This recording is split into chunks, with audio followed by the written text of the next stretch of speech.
堂哥得不得废话比较多。大家好，我不是你家大堂哥。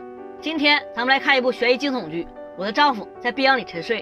小美有个怪癖，每当悲伤的时候就会去水龙下面洗手，因为凉水会让她冷静下来。她现在之所以会洗手，是因为她把未婚夫给杀了。开场就这么高能吗？还有这镜头拍的也太有 feel 了，瞬间惊悚气氛就来了。53分钟前，小美正在家中包装家具，这时她的未婚夫小帅回来了。小帅二话不说就把小美给扑倒了，紧接着就给了小美一巴掌，然后就开始他的变态行为。完事之后，小帅喝了一杯事后酒，小美则面无表情的躺在地上。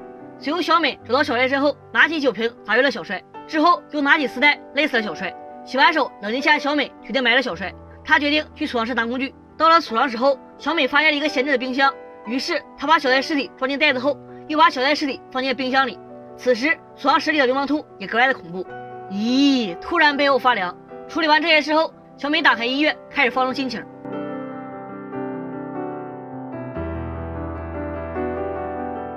第二天，小美听到呜咽声后醒来，原来她和别人不一样，她从小就是个坏孩子，她渴望承认有人爱或者被人夸奖就会满足的普通人，也在努力假装过着正常人的生活。干完家务后，小美在水龙头下洗手，惊悚的一幕出现了，小帅出现了，还冲着小美微笑，这个把小美给吓坏了。她伸出手想要确认小帅是不是活着，这时她看到小帅箭头的伤痕，吓得跑开了。门外的孔雀老师看到了小美，热情的和她打招呼，还夸小美今天格外的漂亮。小美就很纳闷了，我穿成这样还没化妆，你内涵我呢？孔雀老师就解释了，这你就不懂了吧？寂寞会令女人格外的美丽。话刚说完，小帅就追了出来。孔雀老师看到小帅后，就说自己家音响坏了，让小帅帮忙修理一下。小帅爽快地答应了。小美在孔雀老师离开后，赶紧跑回房间把门反锁了。她正在纳闷，难道杀错人了？这时小帅在门外告诉小美，他要去帮孔雀老师修音响，让小美等他回家一块吃饭。小帅离开后，小美赶紧跑到储藏室，发现冰箱里的确实小帅。难道小帅是男版富江？正在小美胡思乱想的时候，手机响了，原来小美的妈妈打来的电话。随后小美来到心理诊所找妈妈，美妈指责小美，虽然我们不住在一块儿，但好歹是母女，你和男人同居快结婚了都不打算告诉我吗？随后拿着小帅资料找小美核实，但是小美却一问三不知，都要结婚了还不知道对方的底细。美妈真是拿小美没办法。小美对美妈说，我是啥样人你很清楚，所以不要再管我了。说完小美便离开了。另一边，小帅修理好音箱后，开始四处打量孔雀老师的房间，然后坐到办公椅上，他发现桌子上有一本奇怪的书，里面讲的是食人肉的内容，这也太恐怖了。此时孔雀老师拿着茶水进来了，他问小帅应该搬进小美家半年了吧？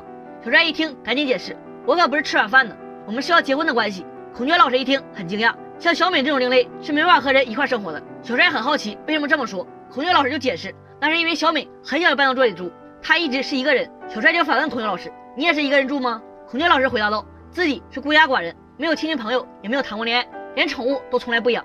小帅听完后开始吹彩虹屁，像老师这样的美人应该很容易就找结婚对象的。孔雀老师听完后对小帅敷衍的夸赞表示了感谢，他说自己活了这么久，从来没有感受过被爱和心理满足的感觉。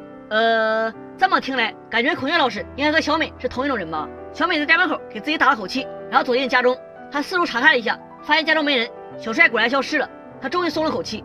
可是小美刚坐在椅子上，娜娜，小帅又出现了，这把小美给吓坏了。但是此时小帅却很温柔，这让小美想起之前的小帅。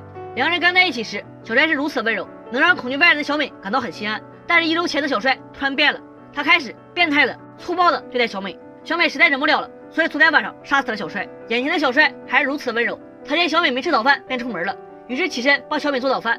但是在小美看来，死了小帅是故意伪装成这个样子的。小美心想得再次杀死小帅才行，可是光杀死并不管用，因为他还可以复活，那就只能……本集完。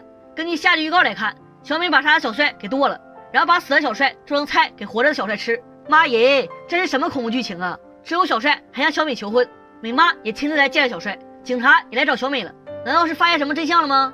好了，预知后事如何，记得关注堂哥，我们下期再见，拜拜。